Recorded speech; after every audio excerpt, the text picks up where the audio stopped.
जी हाँ दोस्तों, बता दें खेसारी लाल का सॉन्ग आदि शक्ति फिल्म से जो नया सॉन्ग आया है पाँव भर के सैयां, जो काफ़ी बेहतरीन सॉन्ग बना है। इस पर खेसारी लाल ने आदि शक्ति के स्टूडियो में रील बनाते हुए आप लोगों को नज़र आ रहे हैं श्याम सुंदर के साथ। म्यूजिक डायरेक्टर श्याम सुंदर के साथ आप लोगों को इनका यह रील कैसा लग रहा है, आप लोग ही बताइए। खेसारी लाल रील बनाते हुए आदि शक्ति फिल्म के स्टूडियो से नज़र आ रहे हैं और खेसारी लाल का पाँव भर के सैयां जिस गीत को लिखे हैं विशाल भारती और इसमें म्यूजिक दिए हैं श्याम सुंदर।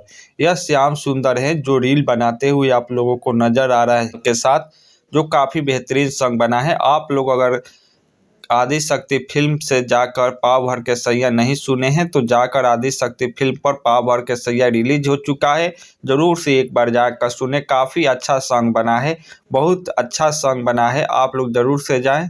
थैंक फॉर यू, जय हिंद।